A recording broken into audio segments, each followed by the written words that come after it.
그 동영상 강의를 진짜 라디오처럼 계속 들었고요. 아침에 준비할 때도 들었고, 그리고 반복되는 얘기들이 있더라고요. 약간 필기처럼 노트를 준비했어요. MMPI 같은 경우 굉장히 어려워서 임상 수련자분들이 듣는 수업이 있더라고요. 주말마다 하는. 개인적으로 찾아서 듣고 그렇게 공부를 많이 했던 것 같습니다.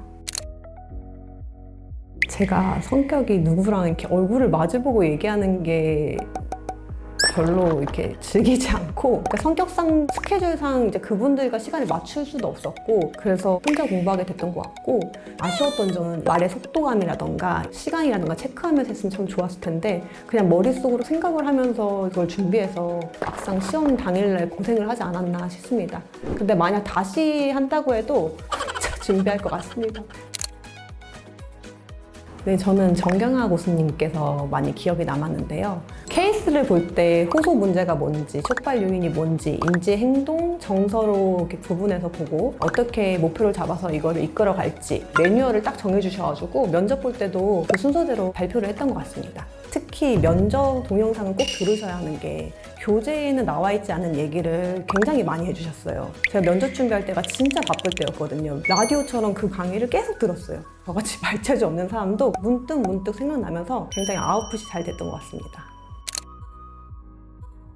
저는 개인적으로 동영상 강의가 훨씬 더 좋았다고 생각합니다. 교재에는 정형화되어 있는 그런 말들이 많이 있는데 동영상 강의에는 교수님께서 진짜 경험한 노하우로 또 대답을 해주시니까 이게 좀 더 창의적일 수 있다 이런 생각이 들었고, 실제로 시험을 해보면 옆에 있는 분이 했던 얘기를 똑같이 하면 안 되는 거잖아요. 좀 다른 부분이 있어야 이제 좋지 않을까 해서 그런 점에서 아마 교수님 노하우가 굉장히 도움이 됐다고 생각합니다.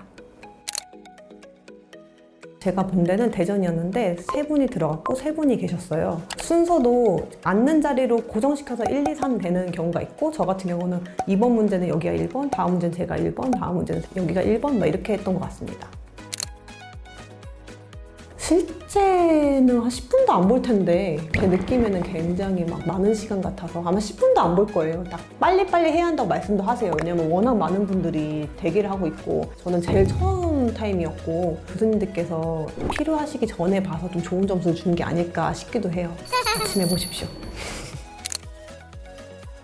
저는 3가지를 맞고요. 추가 질문 같은 게 하나 더 있었던 것 같아요. 대답이 조금 뭔가 그러면은 개인적으로도 질문하는 경우도 있다고 하더라고요.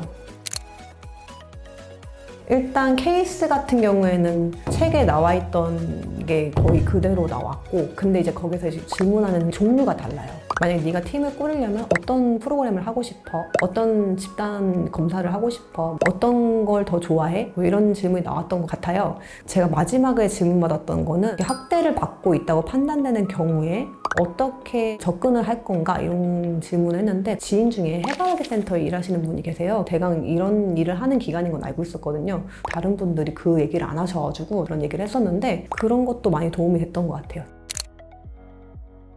면접 나이대는 굉장히 다양했어요. 필기시험 봤을 때도 느꼈던 건데 이분들은 되게 전문가들 같으신데 왜 오셨지? 막 이런 분들도 오셨고, 되게 어린 친구들도 오셨고, 저는 40대였는데 저 정도는 딱 중간이지 않았나. 제가 TCI 검사하러 갔을 때 전문가로 와 계셨던 분도 40 후반에 이걸 다 준비하셨다고 하더라고요. 그래서 제가 청삼 준비 때문에 이거 하러 오게 됐다 이렇게 말했더니 본인도 청삼 1급까지 다 있다고, 할 수 있다고, 공부라는 거는 나이가 없구나 라는 걸 다시 한번 느꼈습니다. 일단 빨리 끝내고 나가자.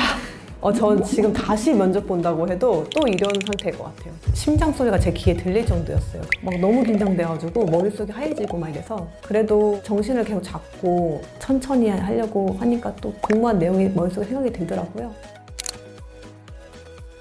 난 진짜 떨어졌다. 왜냐면 면접 볼 때 심사위원분이 3분이 계세요. 처음에 들어갔을 때 긴장 푸세요, 준비하신 대로 얘기하고 가세요 했는데 시작되니 갑자기 다들 무표정으로 이렇게 쳐다보고 계시더라고요. 너무 이게 위축되고 준비한 거를 반도 못했어요. 이거 진짜 떨어졌다 이러면서 나왔기 때문에 전혀 예측을 못했어요. 저는 기억은 잘 안 나는데 생각보다 높은 점수가 나왔어요, 면접에서. 제가 중간에 잠시만요, 잠깐만요 이러면서 멈춘 적도 있고, 긴장되니까 말이 빨라지고, 그리고 긴장되니까 목소리가 안 나오더라고요. 그래도 좋게 봐주신 건지 아니면은 교수님 노하우가 저한테 잘 전달된 건지 다 아마 면접 동영상 강의 덕분이 아니었을까 싶습니다. 네, 당연하죠. 또 교수님의 명강의를 듣고 제가 또 면접에 많은 도움을 얻어야 합니다. 교수님 많이 업그레이드 해줘서 알려주세요. 제가 다시 준비한다면 좀 즐기면서 할 것 같아요. 작년 그 시험 준비했던 때를 기억하면 좀 생각이 좀 하기 싫을 정도로 막 힘들었거든요. 다시 한다면 즐겁게, 유쾌하게 하겠습니다. 되게 기뻐해줬고요. 가장 제 나름대로 좋았던 거는 전 자녀가 있는 사람이기 때문에 자녀는 부모의 그림자를 보고 자란다고 하잖아요. 제가 얼마나 열심히 했는지 그 친구 옆에서 봤고 좋은 결과치가 있다는 걸 보여줬기 때문에 아마 그 친구가 살면서도 많은 양분이 되지 않을까 싶습니다. 저처럼 성인 학습자는 굳이 이걸 안 해도 되는 분들이 있을 거거든요. 그럼에도 불구하고 이걸 준비하시려고 하는 분들은 다 무슨 꿈이 있어서라고 생각을 해요. 근데 주저한다고 하시면 아마 시간이 없다던가 자기 역량에 대한 의심이지 않을까 싶어요. 자기 역량은 자기가 만드는 게 아니라 그걸 넘어서면 또 자기 역량은 커지는 거기 때문에 충분히 해내실 수 있다고 생각합니다. 파이팅입니다. 시대 얘들랑 하세요.